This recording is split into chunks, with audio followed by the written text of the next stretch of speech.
जय हिंद बच्चा पार्टी, क्या हाल चाल। बढ़िया एकदम। वेलकम है आप सभी लोगों का हमारे इस beautiful channel learn with concept पे।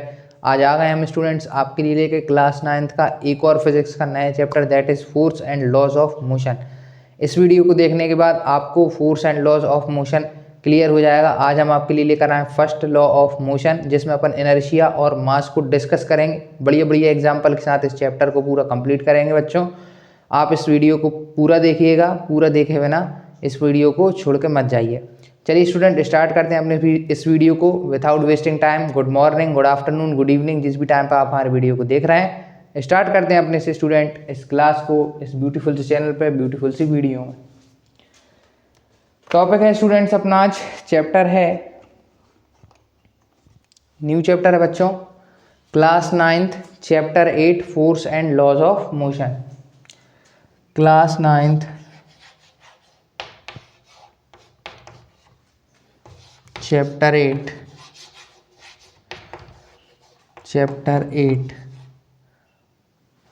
Force and laws of motion. Students, हमने इसके फिजिक्स के क्लास 9th फिजिक्स के फर्स्ट चैप्टर की मोशन की वीडियो डाल दी है।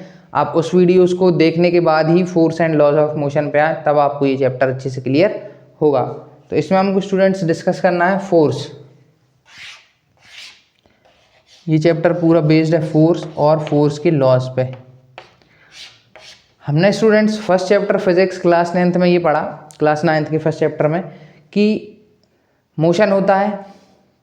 हमने मोशन में पढ़ी डिस्टेंस, किसी भी ऑब्जेक्ट का मूव करना एक जगह से दूसरी जगह, उसकी डिस्टेंस क्या है, वेलोसिटी क्या है, स्पीड क्या है, एक्सेलरेशन क्या है, ये सब पढ़ा। लेकिन हमने उसमें ये नहीं जाना कि कॉज ऑफ मोशन क्या है, मोशन किस वजह से हो रहा है, क्या कॉज है मोशन का, क्या चीज़ रिक्वायरमेंट है मोशन को करने के लिए। तो इन सब चीज़ों के आंसर स्टूडेंट्स इस चैप्टर में छुपे हुए हैं, फोर्स वाले चैप्टर में।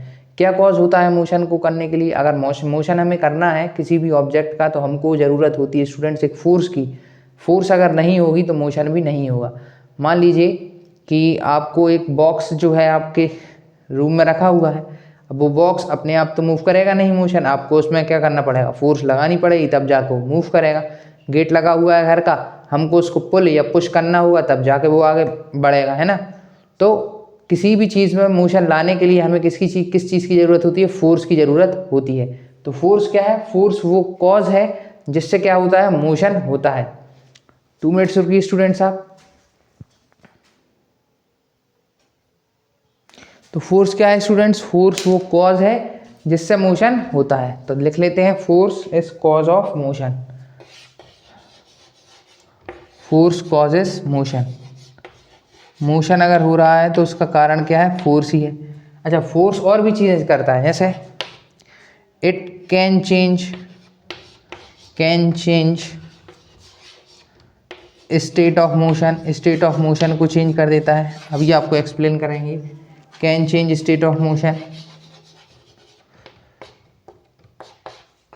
Can change velocity of object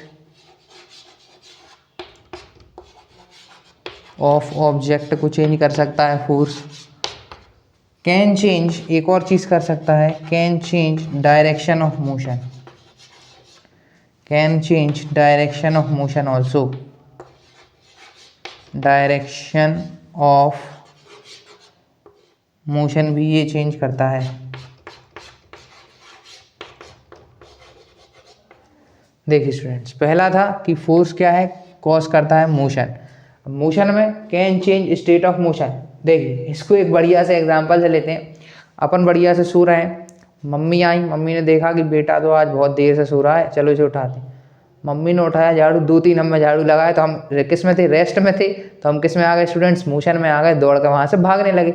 तो फोर्स, चलिए वो तो एक एग्जाम्पल था, एक एंटरटेनमेंट वाला। अब लेते हैं एक रियल एग्जाम्पल कि फोर्स कैसे चेंज करता है स्टेट ऑफ मोशन। वो बॉक्स वाला जो मैंने आपको बताया, आपके रूम में एक बॉक्स रखा हुआ है, आपको उसको हटाना है, तो वो अपने आप तो हटेगा नहीं, तो वो रेस्ट स्टेट में है। अभी किस स्टेट में है, रेस्ट स्टेट में। वो एक जगह पर बैठा हुआ है बड़े आराम से बॉक्स। हम क्या करेंगे, उसको पुश करेंगे। क्या करेंगे स्टूडेंट्स, उसको पुश करेंगे, तब जाके वो आगे बढ़ेगा, और आगे बढ़ेगा तभी जाके, जब वो आगे बढ़ेगा तो उसमें मोशन होगा, तो वो रेस्ट स्टेट से किस में आ जाएगा, स्टेट ऑफ मोशन में आ जाएगा। दूसरा हमने लिखा है can change velocity of object. आपने गली में देखे होंगे बच्चे जो हैं व्हील को घुमा रहे होते हैं, पहिए को चला रहे होते हैं एक स्टिक के साथ वुड की, तो वो चला रहे होते हैं तो वो धीमी स्पीड में चला रहे होते हैं। अगर हम थोड़ा सा उसमें तेज मार दें, अगर वो वुडन स्टिक उस लकड़ी को अगर तेज मारे तो उसकी स्पीड बढ़ जाएगी। तो क्या हो रहा है, फोर्स से वेलोसिटी भी चेंज हो रही है, फोर्स से स्पीड भी चेंज होती है। जितना ज़्यादा फोर्स होगा उतनी ज़्यादा स्पीड होगी। तीसरा इसमें लिखा है can change direction of motion. तो डायरेक्शन ऑफ मोशन को भी फोर्स चेंज करता है। अभी हम इस डायरेक्शन में फोर्स लगा रहे हैं, अभी इस डायरेक्शन में लगा देंगे तो ये डायरेक्शन हो जाएगी। तो force can change direction of motion also. चलिए अब डिस्कस करते हैं स्टूडेंट्स। ये तो हमने आपके साथ डिस्कस करे कुछ एग्जाम्पल्स, और फोर्स क्या है, कैसे कॉज ऑफ मोशन है, ये आप इसको नोट भी कर सकते हैं। चलिए आपने इसको नोट कर लिया होगा, नहीं किया हो तो यूट्यूब पे पॉज का बटन है, फैसिलिटी गिवन है आपके लिए। और आपको मदर वाली एग्जाम्पल से ये स्टेट ऑफ मोशन वाला क्लियर हो ही गया होगा, कैसे स्टेट ऑफ रेस्ट से बच्चे स्टेट ऑफ मोशन में आ जाते हैं। चलिए अब डिस्कस करते हैं एनसीईआरटी के सेकंड पेज पे जो गिवन है, that is balanced and unbalanced forces. दो तरीके के फोर्सेस गिवन है, balanced and unbalanced forces. Unbalanced forces, unbalanced forces क्या होता है इन फोर्सेस से, इसको एक एग्जांपल से डिस्कस करते हैं। यह है एक बॉक्स, ये एक टेबल के ऊपर रखा हुआ है, इसकी दोनों तरफ रस्सियां लगी हुई हैं, है ना। चलिए इसको पहले अपन बैलेंस्ड को डिस्कस करते हैं। बैलेंस मतलब बैलेंस्ड फोर्स में क्या होगा, ना तो मतलब बॉडी जो है स्टेट ऑफ रेस्ट में ही रहेगी। अगर बैलेंस्ड फोर्स उस ऑब्जेक्ट पे लग रहा है तो बॉडी स्टेट ऑफ रेस्ट में ही रहेगी स्टूडेंट्स, मतलब रेस्ट से वो मोशन में नहीं आएगी। देखिए कैसे बताते हैं आपको। मान लीजिए इस तरफ फोर्स हमने लगाया F1 और इस तरफ फोर्स हमने लगाया F2। इस तरफ फोर्स जो हम खींच रहे हैं वो F1 फोर्स से खींच रहा है, उस तरफ जो खींच रहा है वो F2 फोर्स से खींच रहा है। अगर F1 is equal to F2 है, F1 is equal to F2 है, यानी कि बैलेंस्ड कंडीशन है। ये कौन सी कंडीशन बता रहा हूँ मैं आपको, balanced. F1 is equal to F2 है, अगर दोनों तरफ से ही बराबर फोर्स लगेगी तो ये स्टूडेंट्स ना इस तरफ से इस तरफ आएगा और ना इस तरफ से इस तरफ जाएगा, यानी कि ये किस में मेंटेन रहेगा, object remain in state of rest, in state of rest में ही रहेगा। अगर कौन सी कंडीशन लगी है, बैलेंस्ड फोर्स वाली। अगर फोर्सेस कैसे हैं, बैलेंस्ड हैं, तो फिर क्या होगा, जो बॉक्स है वो आगे पीछे मूव नहीं करेगा। आप इसको टग ऑफ वॉर से भी समझ सकते हैं। अगर दोनों तरफ से सेम ही फोर्स लगेगी तो ना रस्सी इस तरफ खींचेगी ना रस्सी उस तरफ खींचेगी, तो वो जो रस्सी खींच जो गेम होता है उसमें ना रस्सी उस टीम की साइड जाएगी ना इस टीम की साइड, अगर दोनों तरफ फोर्सेस सेम लग रही हैं तो। आप इसको बैलेंस फोर्स को उसके एग्जाम्पल से भी समझ सकते हैं। नोट कीजिए इस कंडीशन को, ये रही बैलेंस फोर्स की condition, object remain in state of rest. Note कर लीजिए स्टूडेंट्स, बच्चा पार्टी नोट कर लीजिए। चलिए आपने इसको नोट कर लिया होगा, अब इसको करते हैं रब। नोट कर लीजिए, नहीं कर पाए हो तो फिर पॉज का फैसिलिटी है। अब आते हैं अनबैलेंस्ड पे। अनबैलेंस्ड में क्या होगा, ये तो थी बैलेंस्ड कंडीशन, अब आ रही है अनबैलेंस्ड कंडीशन। मान लीजिए F1 जो है वो ग्रेटर देन F2 हो गया। अब ये कौन सी कंडीशन आ गई, अनबैलेंस्ड। यहाँ पे लिख भी देते हैं अनबैलेंस्ड। मतलब क्या हुआ, रस्सी खींचे में जो F2 टीम है वो ज़्यादा ताकतवर हो गई, है ना। तो जब इन्होंने खींचा इसको तो इस तरफ का फोर्स ज़्यादा हो गया, तो ये बॉक्स जो है स्टूडेंट्स इस तरफ मूव कर जाएगा। ये रहा इसका सेंटर, इसके ये इस तरफ मूव करना स्टार्ट हो जाएगा। यानी कि अनबैलेंस्ड फोर्स क्या कॉज कर रहा है, मोशन कॉज कर रहा है, स्टेट ऑफ रेस्ट से स्टेट ऑफ मोशन में लेकर आ रहा है। बैलेंस्ड फोर्स, दोनों तरफ फोर्स बराबर, बॉडी मूव नहीं कर रही थी, जिस स्टेट में थी उसी स्टेट में रह रही थी। लेकिन जब हमने फोर्स बढ़ाया, अनबैलेंस्ड कर दिया, यानी एक फोर्स से ज़्यादा हो गई। सॉरी स्टूडेंट्स, F2 की तरफ नहीं जाएगा, F1 लिया है हमने बड़ा, ये इस तरफ मूव करेगा। F1 बड़ा है ना F2 से, तो ये इस तरफ मूव करेगा। तो क्या होगा, अनबैलेंस्ड फोर्स के कंडीशन में जब एक तरफ फोर्स ज़्यादा लगेगी, रस्सी खींच में एक तरफ फोर्स ज़्यादा लगा दी तो क्या हुआ, रस्सी पूरी इस तरफ आ गई और वो टीम भी इसी तरफ आ गई, तो ये वाली टीम जीत गई। तो यहाँ पे यही हो रहा है, ये रहा सेंटर, ये किस तरफ मूव करने लगा, इस तरफ मूव करने लगा। क्यों, क्योंकि F1 की वैल्यू ज़्यादा हो गई, अनबैलेंस्ड फोर्स की वैल्यू ज़्यादा हो गई।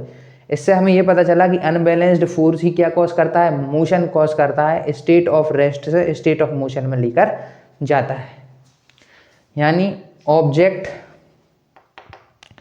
अनबैलेंस्ड फोर्स, इसको अन सही लिख रहा है, unbalanced force causes motion, force causes motion, motion कौन करता है, अनबैलेंस्ड फोर्स करता है। ये नोट कर लीजिए, very very important, unbalanced force causes motion. Note this student.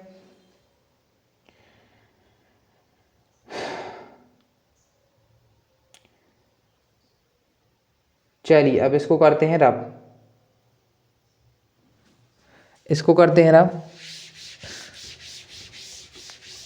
एक और एग्जांपल आपकी एनसीईआरटी में दिया है बॉक्स वाला, उसको भी डिस्कस करते हैं।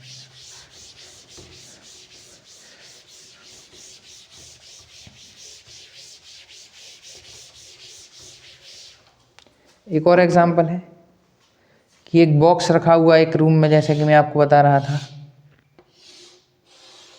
एक बॉक्स एक रूम में रखा हुआ है ना। तो एक बच्चा है यहाँ पे,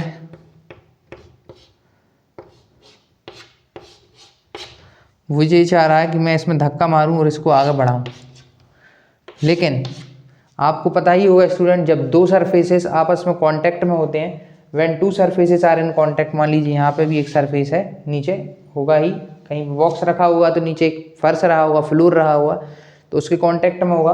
when two surfaces are in contact then there is a action of force that is called friction. कौन सा फोर्स लगता है स्टूडेंट्स, फ्रिक्शन फोर्स लगता है। यहाँ पे लिख लेते हैं फ्रिक्शन, फ्रिक्शन। अब स्टूडेंट्स ये फ्रिक्शन फोर्स लगेगी इस तरफ, और ये बच्चा क्या चाह रहा है, ये इसको नाम दे देते हैं, ये है हमारा बल्लू।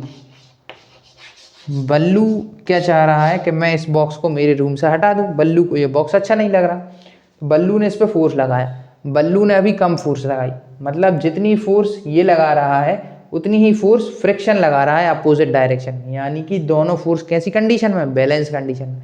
बल्लू ने चाहा कि मुझे ये बॉक्स यहाँ से हटाना है, बल्लू ने फोर्स लगाई हटाने के लिए, लेकिन बल्लू ने थोड़े से कम फोर्स लगाई, तो ये फोर्स और ये फोर्स आपस में बैलेंस कर गई, तो ये स्टेट ऑफ रेस्ट में ही रहा, बॉक्स किस में रहा, स्टेट ऑफ रेस्ट में ही रहा।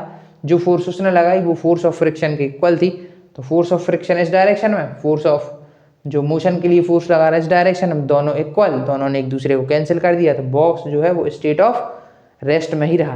लेकिन अगली ही बार अब क्या किया बल्लू ने, अब यार दोगुना फोर्स लगा दिया। अब जब बल्लू ने दोगुना फोर्स लगाया तो ये बॉक्स मूव कर गया। बॉक्स कब मूव करा, जब उसने ये वाला फोर्स, इसको कहते हैं Fm नाम देते हैं, और ये है हमारा फ्रिक्शनल फोर्स। पहले क्या था, Fm is equal to F हो रहा था, इसलिए मूव नहीं कर रहा था। इस बार क्या हुआ, Fm ग्रेटर देन F हो गया, Fm greater than frictional force हो गया। तो क्या हुआ, बैलेंस्ड कंडीशन खत्म हो गई, अनबैलेंस्ड कंडीशन आ गई, अनबैलेंस्ड फोर्स हो गया, और अनबैलेंस्ड फोर्स जैसे ही हुआ तो बॉक्स मूव कर गया। स्टूडेंट्स आपको ये एग्जांपल भी क्लियर हो गया होगा, इससे भी आपको बैलेंस्ड और अनबैलेंस्ड क्लियर हो गए होंगे। चलिए अब आगे की चीज़ों को डिस्कस करते हैं नेक्स्ट एग्जांपल में। चलिए इसको भी करते हैं ना। अब ये भी ज़रूरी नहीं कि स्टूडेंट्स हर बार हमें मतलब अनबैलेंस्ड फोर्स की ही ज़रूरत पड़ती है मोशन करने के लिए, ऐसा ही बिल्कुल ज़रूरी नहीं है। अगर एक बॉडी पहले से ही मोशन में है वो बॉडी है ना, उस पर कोई एक्सटर्नल फोर्स नहीं लग रही है, वो बॉडी मोशन में है तो वो मोशन में रहेगी। आप एक्सटर्नल फोर्स मत लगाइए, अनबैलेंस्ड फोर्स मत लगाइए, वो मोशन में ही है, यूनिफॉर्म मोशन में है वो तो अपनी। अगर हम उस पर फोर्स लगाएंगे भी तो या तो उसकी स्पीड चेंज होगी, या तो वो कम हो जाएगी, या तो वो ज़्यादा हो जाएगी, या फिर वो स्टॉप हो जाएगी एक्सटर्नल फोर्स लगाने पे। अगर कोई बॉडी यूनिफॉर्म मोशन में है तो ऐसा ही एक एक्सपेरिमेंट गैलीलियो ने किया था। गैलीलियो ने क्या किया स्टूडेंट, अब इसके बाद अपन लॉज ऑफ मोशन पे ही चलने वाले हैं, बस लास्ट है एक गैलीलियो। गैलीलियो ने क्या किया, गैलीलियोज एक्सपेरिमेंट, उन्होंने क्या किया, उन्होंने एक यहाँ पे इंक्लाइंड प्लेन लिया है ना, इंक्लाइंड प्लेन पे उन्होंने एक बॉल ली, इस बॉल को उन्होंने मोशन करा, और ये जो उन्होंने सरफेस लिया ना, ये फ्रिक्शन लेस सरफेस है। कैसा सरफेस लिया उन्होंने, फ्रिक्शन लेस सरफेस लिया, फ्रिक्शन लेस सरफेस। जब गैलीलियो ने फ्रिक्शन लेस सरफेस लिया, यानी कि जब ये मूव करेगा तो इसके अगेंस्ट में कोई फोर्स लग ही नहीं रही है, फ्रिक्शन फोर्स है ही नहीं, है ना, तो ये क्या है, मूव करेगा। फिर उन्होंने क्या किया, यहाँ पे एक उन्होंने वो लिया, यहाँ पे भी एक इंक्लाइन प्लेन ले लिया, है ना, दोनों का इंक्लिनेशन, एंगल ऑफ इंक्लिनेशन दोनों का ही सेम था, एंगल ऑफ इंक्लिनेशन दोनों का ही सेम था। तो यहाँ जितनी डिस्टेंस पे ये गया होगा उतनी ही डिस्टेंस ये यहाँ चढ़ जाएगा। अगर फ्रिक्शन नहीं लग रहा है तो ये जितना मूव यहाँ से करके आया होगा जिस हाइट से, उस हाइट तक यहाँ जाएगा, फिर वापस आएगा, फिर यहाँ जाएगा, फिर वापस आएगा, फिर यहाँ जाएगा। अगर फ्रिक्शन नहीं लग रहा है, अगर फ्रिक्शन लगता है तो हम समझते हैं कि कोई भी, जैसे हम बाईसाइकिल ही चला रहे होते हैं, साइकिल चलाते हैं, तो हम पैडल बंद कर देते हैं तो कुछ दूर जाकर रुक जाती है ना, किसकी वजह से रुकती है वो, फ्रिक्शन की वजह से रुकती है। लेकिन यहाँ पर तो फ्रिक्शन है ही नहीं। अब उन्होंने क्या किया, उन्होंने इसको बढ़ाया, यानी एंगल ऑफ इंक्लिनेशन कम कर दिया। अब जब उन्होंने एंगल ऑफ इंक्लिनेशन कम किया तो ये जो था अब वो थोड़ी सी और ज़्यादा दूर जाने लगा। क्यों, क्योंकि वो तो वही हाइट कवर करेगा, बॉल जो है वो तो उसी हाइट तक जाएगी जिस हाइट तक उसको जाना था। एंगल ऑफ इंक्लिनेशन कम किया तो हाइट बॉल वही कवर करे।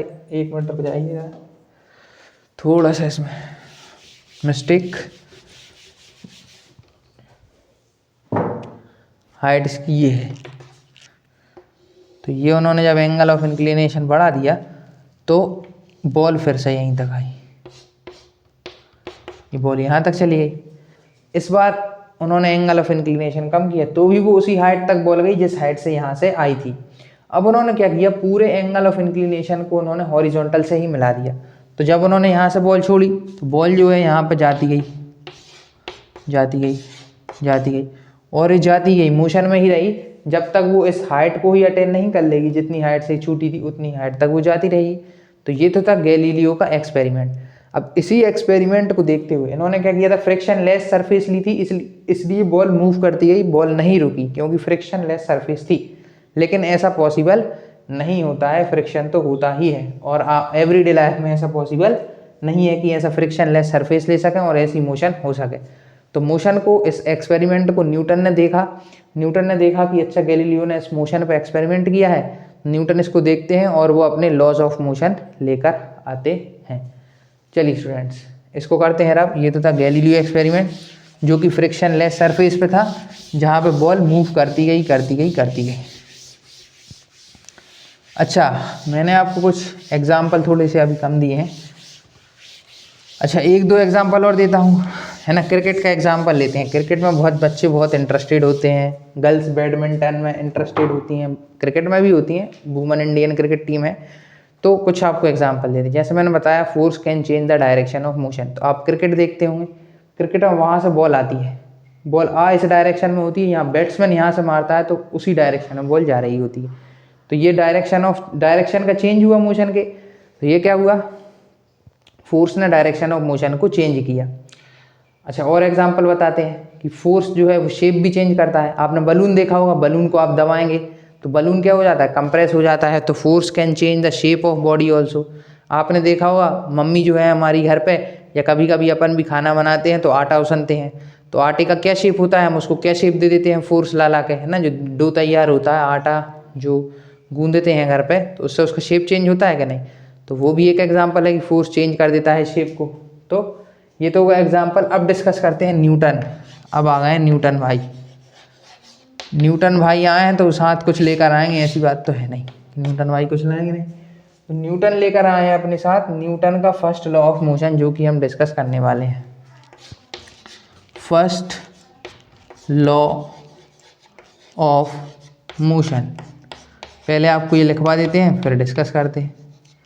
First law of motion says that, लिखवाते हैं पहले आपको,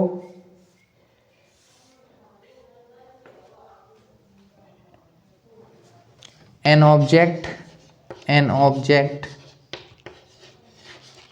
remains, नोट कर लीजिए स्टूडेंट्स, ये स्टेटमेंट है first law of motion. An object remains in state of rest,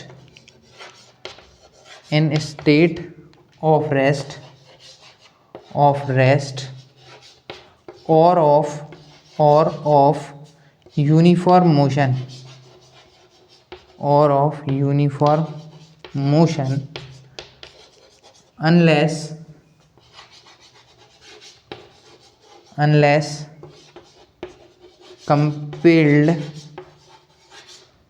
unless compelled, अच्छा एक चीज, in straight line is compelled change uniform motion in straight line, और लिख लीजिए थोड़ा सा डेफिनेशन में, वो हुआ in straight line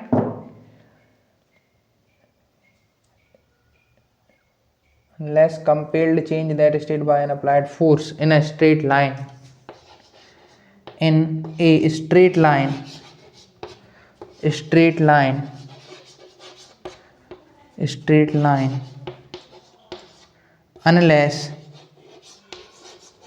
unless compelled, लिखवाई देते हैं अच्छे से, unless compelled change,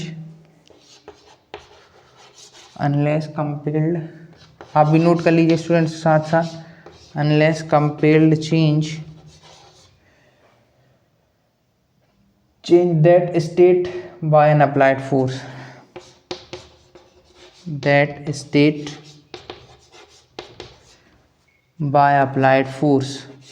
by applied force।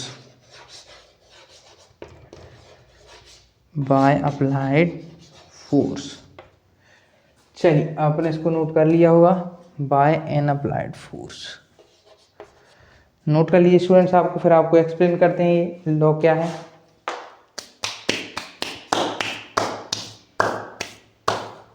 चलिए इसको एक्सप्लेन करते हैं। देखिए फर्स्ट लॉ ऑफ मोशन क्या है स्टूडेंट्स, इसको एक्सप्लेन करते हैं।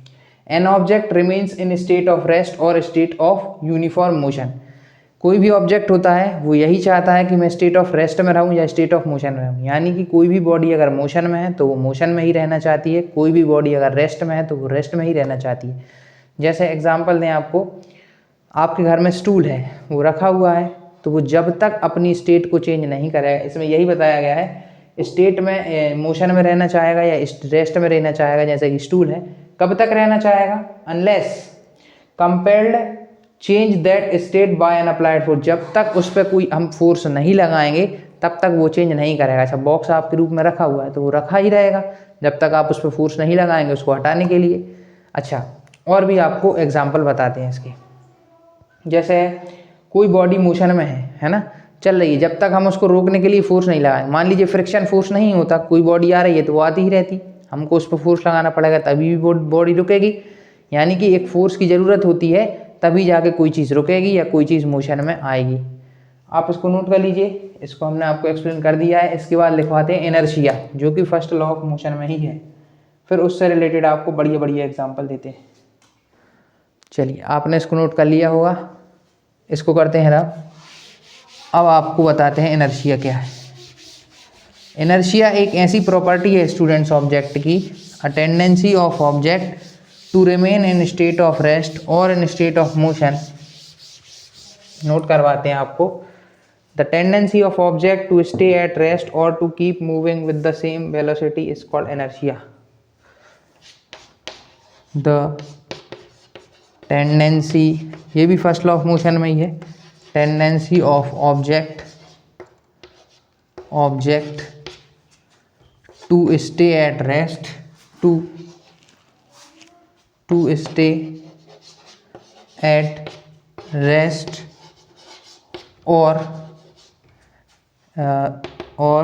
मूविंग और remain in motion with same speed, remain in motion with same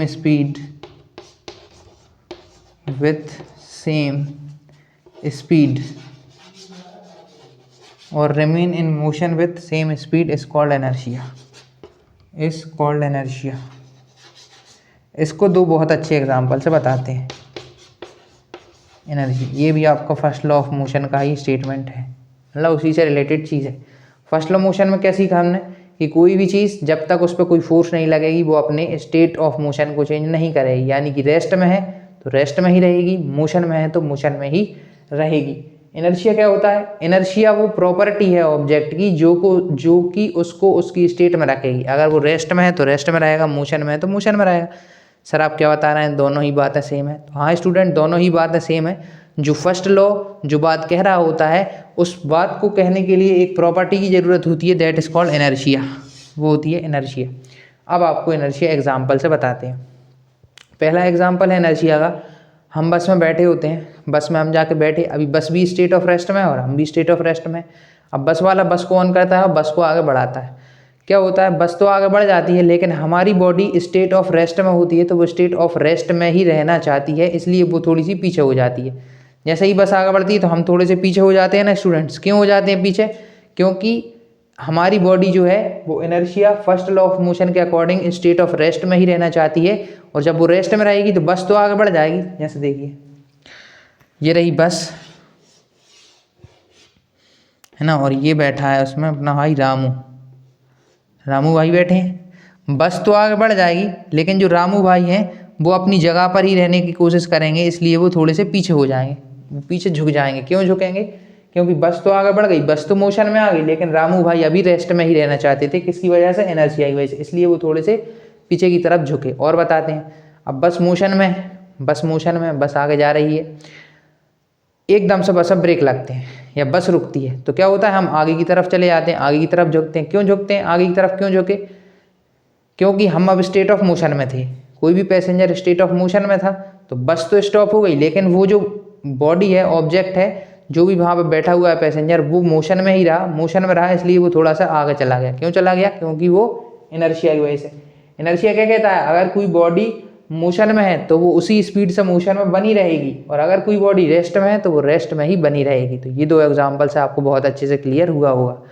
इसलिए कहा जाता है कि कार में आप जब भी बैठें, अगर एकदम से ब्रेक लगते हैं तो सीट बेल्ट लगा कर बैठें, क्योंकि इनर्शिया जो फोर्स लगाएगा, जैसे ही ब्रेक लगेंगे एकदम से तो हमारी बॉडी आगे जाएगी, तो हो सकता है हमारा सर कहीं टकरा जाए, इसलिए हमारे लिए सेफ्टी बेल्ट दिए जाते हैं, सीट बेल्ट दिए जाते हैं, उनको लगा कर ही जरूर चलाएं, क्योंकि इनर्शिया काम करता है और आपको चोट लग सकती है एकदम से इमीडिएटली अगर ब्रेक लगे तो ये तो थे इनर्शिया के एग्जाम्पल की बस में पीछे की तरफ क्यों झुक जाते हैं जब वो स्टार्ट होती है, और जब वो रुकती है, स्टॉप होती है, तो हम आगे की तरफ क्यों झुक जाते हैं, क्योंकि वहाँ पे इनर्शिया काम करता है ना। तो हमने आपको दो एग्जाम्पल्स बताया, आप इसको नोट कर लीजिए इनर्शिया। फिर डिस्कस करते हैं इनर्शिया एंड मास का रिलेशन। चलिए इसको अब करते हैं रब, आप इसको नोट कर लीजिए। इसको हमने बढ़िया बढ़िया दो एग्जाम्पल से आपको बताया है ना, और रियल लाइफ एग्जाम्पल से बताया। अच्छा एक और मोशन है, एक और एग्जाम्पल है, जब बस एकदम से टर्न लेती है, बस या फिर कार है, अगर वो एकदम से टर्न ले, जब भी वो एकदम से टर्न लेती है तो हमारी बॉडी क्या है, अगर बस कार ने एकदम से टर्न लिया तो कार तो टर्न ले गई, लेकिन हमारी बॉडी तो स्ट्रेट थी, तो हमारी बॉडी स्ट्रेट ही रहना चाहती है, इसलिए वो थोड़ी सी जिस साइड वो मुड़ रही होती है, जैसे कार इस डायरेक्शन में मुड़ी तो हमारी बॉडी इस डायरेक्शन में मूव करती है। क्यों? एक तरफ झुकने लगती है। क्यों झुकती है? क्योंकि हमारी बॉडी स्ट्रेट ही रहना चाहती है। कार तो मुड़ गई लेकिन हमारी बॉडी स्ट्रेट ही रहना चाहती है। ऐसा ही ब्रेक डांस झूले में होता है, आप झूले में बैठे हो ब्रेक डांस में, तो जैसे ही वो मुड़ता है ब्रेक डांस तो हमारी बॉडी इस तरफ को जाती है। क्यों? क्योंकि हमारी बॉडी स्ट्रेट थी, स्ट्रेट ही रहना चाहती है, इनर्शिया की वजह से वो इस तरफ को झुकती है।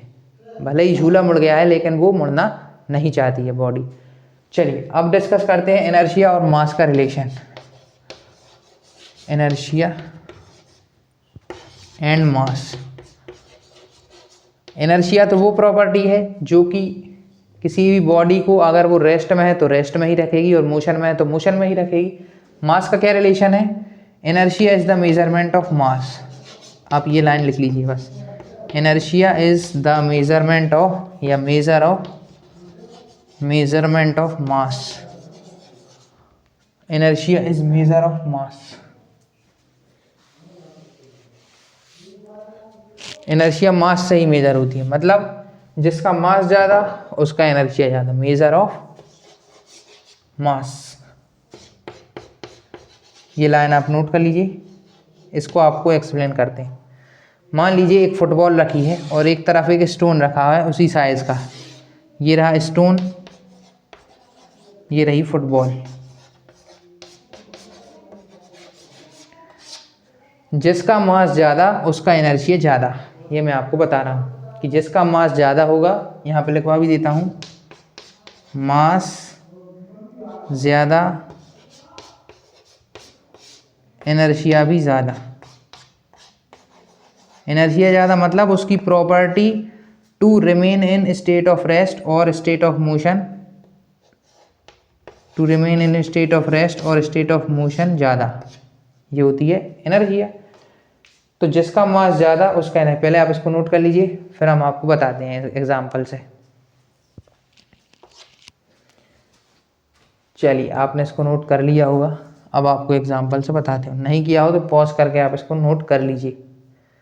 चलिए नोट कर लिए, ये रहा फुटबॉल, ये रहा स्टोन, है ना। कॉमन सेंस की बात है, फुटबॉल का जो मास होता है, वजन होता है, वो कम होता है और स्टोन का मास बहुत ज़्यादा होता है अगर उसी साइज़ का है। आप इसमें एक किक मारी फुटबॉल में, आपने फुटबॉल में किक मारी तो फुटबॉल में मोशन, उसका स्टेट ऑफ रेस्ट में जो थी वो स्टेट ऑफ मोशन में आ जाएगी, वो मूव करने लगेगी, यानी कि इसकी इनर्शिया कम थी, हमने इसमें फोर्स लगाया, किक किया इसको, ये मोशन करने लगे। आप यही काम स्टोन में करके देखिए, उतने ही बड़े आप स्टोन में मारेंगे तो आपके ही पैर में लग जाएगी, लेकिन ये स्टोन मूव नहीं करेगा। आप कभी भी देखिएगा, पत्थर मारिएगा मत, बता रहा हूँ, पत्थर रखा हो तो आप उसमें अगर मारेंगे भी ना तो वो मूव नहीं करेगा, आपके पैर में ज़रूर लग जाएगी। तो मतलब इसका क्या है, जिसका मास ज़्यादा उसका इनर्शिया भी ज़्यादा, यानी उसकी वो प्रॉपर्टी ज़्यादा है जिससे कि वो स्टेट ऑफ रेस्ट और स्टेट ऑफ मोशन में रह सके, वो प्रॉपर्टीज़ की ज़्यादा, जिसका मास ज़्यादा। तो स्टूडेंट्स, यहाँ से क्लियर होता है कि जिसका मास ज़्यादा उसका इनर्शिया भी ज़्यादा। एक और एग्जांपल लेते हैं, अगर एक ठेला है और एक तरफ ट्रेन खड़ी हुई है ना, एक तरफ ठेला है और एक तरफ ट्रेन का एक बोगी खड़ी हुई है, एक डब्बा खड़ा हुआ है। आप उस ठेले में हल्का सा धक्का मारिए, ठेला आगे बढ़ जाएगा, कार्ट आगे बढ़ जाएगा। लेकिन अगर वहीं जाके आप ट्रेन को पुश कीजिए, कार्ट को आप पुश करेंगे तो वो आगे बढ़ जाएगा, उसका इनर्शिया कम है तो वो आगे बढ़ जाएगा। लेकिन वहीं आप अगर ट्रेन को पुश करेंगे, ट्रेन को धक्का मारेंगे तो क्या वो आगे बढ़ेगी? नहीं। क्यों? क्योंकि उसका मास ज़्यादा है तो उसका इनर्शिया भी ज़्यादा है। चलिए स्टूडेंट्स, इसी एग्जाम्पल के साथ अपना फर्स्ट लॉ ऑफ मोशन यहीं पे होता है ख़त्म, और यहीं पे अपने इस वीडियो को अपन करते हैं दी एंड।